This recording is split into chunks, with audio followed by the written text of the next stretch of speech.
Now, help for Libyan rebels from the CIA. President Obama reportedly signing off on this. Sources say CIA operatives are on the ground in Libya and in contact with the opposition. And joining us to talk more about the CIA's possible role in Libya from Washington, former CIA counterterrorism analyst Michael Scheuer. Michael, thanks for being with us this morning. You're welcome. So there are reports out, again, that the CIA is on the ground in Libya, contacting and vetting the rebels.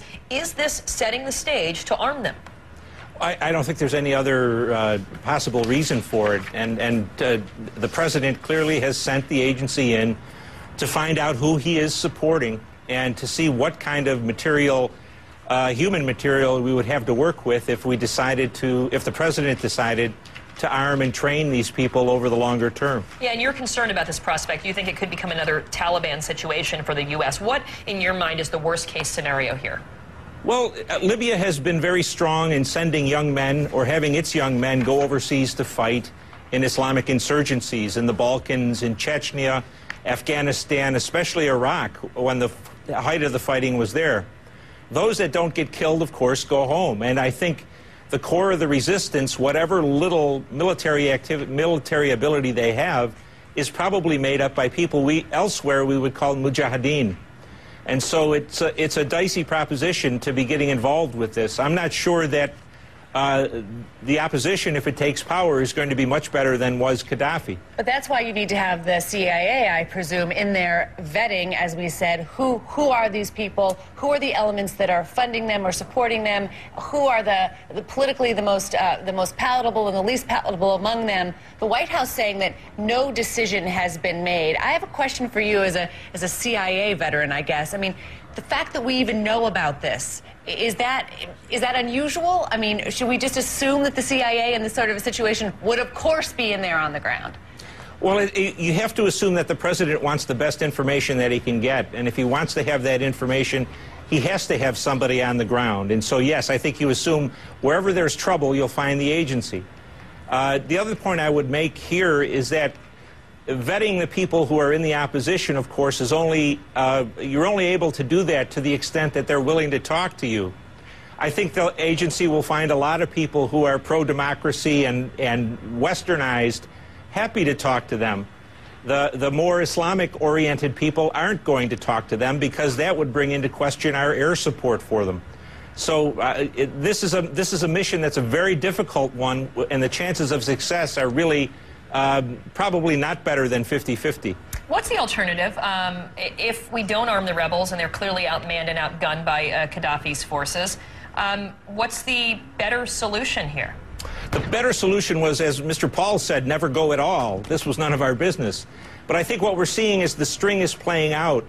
We threatened Gaddafi and that didn't work. There's an arms embargo and an economic embargo. That didn't work. There was a UN resolution and that didn't work. Aerial bombing has continued and has impact, but it hasn't defeated him. Now we're at the stage where we're going to try to apparently try to train and arm the resistance. That takes a long time. I don't know if we have that time against Gaddafi.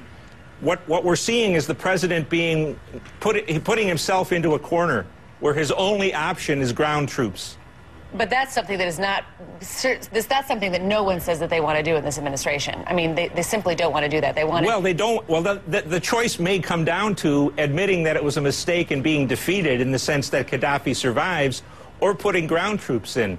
Nations are a lot like people. They don't like admitting to mistakes. And maybe they don't want to put them in, but when it comes down to looking defeat in the face, I wonder. You know, you led the CIA's unit that tracked Osama bin Laden 1996 to 1999, and you believe that, much like that situation, America's involvement in Libya could prove to be a recruiting tool for extremists. Why? Oh, it's absolutely a recruiting tool. It's the American-led West attacking a Muslim country that has oil. They've been very careful to say it's not the American-led West, that NATO has now fully taken over the operations. Well, that yes, our firepower was used in the beginning, but that this is a coalition that includes Arab states. That may fool some Americans. It's not going to fool the people who sympathize with bin Laden and other Islamists. This is really a U.S.-led operation. And you talk about the Arab states that are involved. The Arab states are tyrannies that are hated by their own people. This is a piece of theater set up by Mrs. Clinton and Mr. McCain and the bipartisan group that loves to intervene abroad. In the Muslim world, this is Americans killing Muslims again, and it looks like it's for oil. I just want to ask, are you trying to have it both ways and saying that, okay, these are tyrannies that hate their own people? Well, that's why we're helping, because in Libya, it was the people that wanted Gaddafi out, that they were tired of it. So weren't we then supporting Islamic democracy, I guess you could say, in these countries where they're tired of totalitarian rule? If we were supporting Islamic democracy, that would be one thing. But if you listen to Mrs. Clinton, and especially the rather crazed Ms. Rice at the UN, this is all about democracy in a world where democracy is not going to take hold. I think it's very clear, Michael Scheuer, that you are no fan of this policy and this administration. I think calling Ambassador Rice crazed is certainly a significant charge. Well, I don't know. I've just listened to her. You know, that's only my impression. And I have to say, this is not a Democratic problem. This is a Republican problem, too.